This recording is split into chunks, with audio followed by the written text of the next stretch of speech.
السلام علیکم ورحمۃ اللہ۔ محترم ناظرین و سامعین، کیسے ہیں آپ؟ امید کرتا ہوں آپ سب خیریت سے ہوں گے۔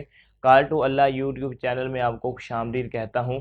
آج ہم جو ویڈیو دیکھنے جا رہے ہیں اس کا عنوان ہے کہ استخارہ کیسے کیا جاتا ہے، استخارہ کرنے کا سنت طریقہ کیا ہے، اللہ کے رسول صلی اللہ علیہ وآلہ وسلم کیسے استخارہ کیا کرتے تھے اور آپ نے کیا طریقہ کار ارشاد فرمایا، اور اس کے اندر کون سی دعا پڑھتے ہیں، استخارے کی دعا بھی اور مکمل طریقہ انشاءاللہ آج کی اس ویڈیو کے اندر دیکھتے ہیں۔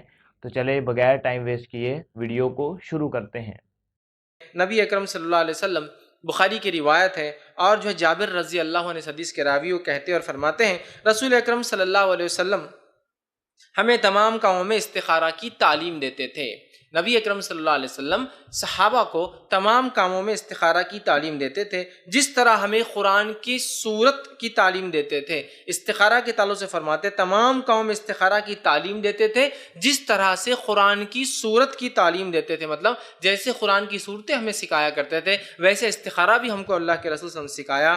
آپ فرماتے ہیں کہ تم میں سے کوئی شخص، مطلب آپ نے فرما کہا تم میں سے کوئی شخص جب کسی کام کا ارادہ کرے تو فرض کے علاوہ جو ہے وہ 2 رکعتیں پڑھے، پھر دعا استخارہ پڑھے۔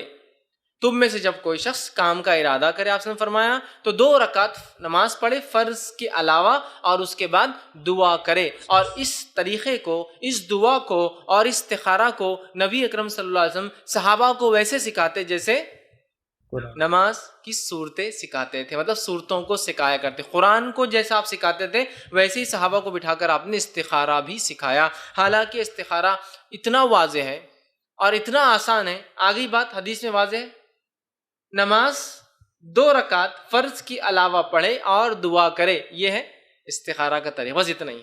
2 رکعت فرض کے علاوہ، مطلب نفل نماز ہے یہ، صلاۃ الاستخارہ جس کو عام زبان میں کہیں گے، استخارہ کی نماز، اور اس کے بعد دعائے استخارہ کرے، بس یہی ہے استخارہ کا طریقہ۔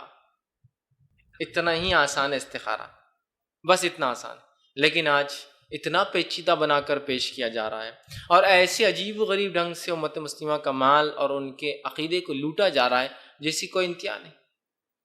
2 رکعت فرض کے علاوہ پڑھے اور دعائے استخارہ کرے۔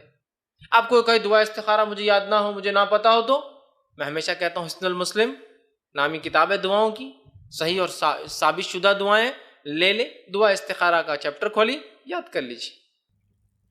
نفل نماز کس کو نہیں آتی 2 رکعت؟ کوئی ایسا آدمی کہے مجھے نماز بھی نہیں آتی، آسان ہے، اور دعا استخارہ پڑھنا ہے اس نماز کے بعد، ختم۔ اتنا ہی طریقہ ہے استخارہ کا، یاد رکھیں، ٹھیک ہے؟ اتنا ہی طریقہ ہے اور استخارہ کرنا اتنا ہی آسان ہے جو آپ صلی اللہ علیہ وسلم نے جو ہے صحابہ کو جو ہے سکھایا تھا۔ تو استخارہ کا طریقہ کیا ہے؟ 2 رکعت نماز فرض سے ہٹ کر پڑھیے، اس کے بعد دعا استخارہ پڑھیے۔ دعا استخارہ جو ہے یاد کر لیجئے، کہاں ملنا ہے، کہاں ملیں گی؟ تو سب سے بہترین جو ہے آپ کو دعا استخارہ حسن المسلم نامی کتاب ہے، وہاں ملیں گی۔ اور دعا استخارہ صرف ایک دعا ہے، دعا استخارہ صرف ایک دعا ہے، اس سے ہٹ کر وہ دعا نہیں ہے۔ کیوں نہیں ہے؟ اس لیے کہ صلاۃ الاستخارہ کے بعد جو دعا ہے اس کے الفاظ نبی اکرم صلی اللہ علیہ وسلم صحابہ کو سکھائے ہیں، اس سے ہٹ کے ہمیں نہیں پڑھنا ہے۔ کیوں نہیں پڑھنا ہے؟ اس لیے کہ آپ صلی اللہ علیہ وسلم دعا استخارہ ایسے سکھاتے تھے جیسے صورتیں سکھاتے تھے، ہے نا؟ اب کوئی منمانا ایجاد کر لے استخارہ کی، یہ دعا پڑھ لو تو فلاں گا، وہ دعا بالکل نہیں چلیں گا۔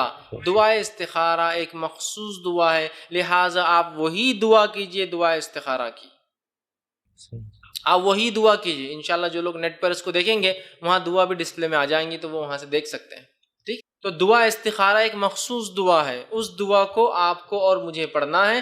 2 رکعت نفل جس کو صلاۃ الاستخارہ کہہ لیجئے، وہ نماز جو استخارہ کے لیے انسان کرتا ہے، 2 رکعت پڑھنا ہے اور اپنی دعا اور حاجت اسی دعا کے اندر رکھنا ہے۔ اس دعا کے اندر عربی متن میں ایک بریکٹ آئیں گا اور وہاں آپ کو اپنا مسئلہ رکھنا ہے اور پھر آگے کا پڑھنا ہے۔ آدھی دعا ہوں گی، پھر ایک بریکٹ، بریکٹ میں اپنا مسئلہ جو بھی ہے، اگر آپ کو عربی نہیں آتی تو اپنی زبان میں اس مسئلے کو رکھیے اور باقی دعا کو آپ مکمل کریں۔ پھر سمجھ رہے ہیں بات کو؟ وہ بریکٹ آئیں گا، آپ کو عربی ملیں گا، اس بریکٹ میں آپ کا مسئلہ رکھیے، بول کے اردو میں ہوں گا، ٹھیک ہے؟ جو ایشو پہ آپ وہ کر رہے ہیں استخارہ ہمارا کہ اللہ میرے نکاح کے تعلق سے جو میں سوچ رہا ہوں اس لڑکی سے کروں یا نہ کروں، پھر باقی کی دعا آگے کرنی۔ اے اللہ تجارت کے بارے میں سوچ رہا ہوں، تجارت میں اس کو پارٹنر بناؤں نہ بناؤں، آگے آپ کی دعا ہے۔ سمجھ رہے آپ عربی میں؟ تو عربی میں ہے، اس کو پڑھنا ہے، بیچ میں ایک بریکٹ آئیں گا، اپنا مسئلہ رکھیے اور آگے اس دعا کو کنٹینیو کریں آپ اور ختم کریں۔ ٹھیک ہے، تو ہمیں چاہیے کہ اس دعا کو یاد رکھ لیں، اور وہ مخصوص دعا ہے، انہی الفاظ سے اس دعا کو پڑھنا ہے، دوسری دعائیں ہم کو اس تعلق سے ایجاد نہیں کرنا ہے۔ اب اگر دعا استخارہ یاد نہ ہو تو دعا استخارہ جس شخص کو یاد نہ ہو تو وہ دیکھ کر پڑھے، سمجھ رہے، دیکھ کر پڑھے، دیکھ کر بھی نہیں پڑھ سکتا ہے تو کسی سے پڑھوائے اور پھر خود لفظ کو دہرائے۔ ایک آدمی ہے، اس کو پڑھنا بالکل نہیں آتا عربی، وہ کسی سے پڑھوائے کہ کوئی اسے پڑھ کر سنا اور اس کو ریپیٹ کرے۔ کبھی ہوتا ہے لوگوں کو بہت مشکل سے صورتیں یاد ہوتی ہے، حالات، زمین، زمانہ، زبان، بہت سارے مشکلیں ہوتی ہیں، اللہ رحم کرے۔ تو بہرحال خود نہیں پڑھ سکتا ہے، دیکھ کر پڑھے، دیکھ کر نہیں پڑھ سکتا کسی سے پڑھوائے، لیکن کوشش کرے کہ عربی کو انسان ضرور سیکھے۔ لیکن کبھی ہوتا ہے قرآن تو عربی میں آ جاتا ہے پڑھنا، لیکن دعائیں مشکل ہوتی ہے، اس لیے کہ وہ ویسی عربی نہیں لکھی ہوتی جیسا کہ قرآنی آیتیں ہوتی، زیر زبر ہر چیز ہوتی ہے اس میں مختلف، بہت سی بار خالی دعا لکھی، مشکل ہوتا ہے، تو کسی سے پڑھوا لے، ٹھیک ہے۔ اگر یاد نہ ہو تو یہ طریقہ اس کا ہے، دیکھ کر پڑھ لے، دیکھ کر بھی نہیں پڑھ سکتا تو کسی سے یاد مطلب پڑھے وہ آدمی اور آپ اس کے پیچھے دہرا لے۔ جی ناظرین، آپ نے ایڈوکیٹ فیض سید صاحب کی ویڈیو دیکھی، انہوں نے بڑے اچھے طریقے کے ساتھ استخارہ کرنے کا طریقہ اور مصنون دعا جو ہے اس کا بتلایا۔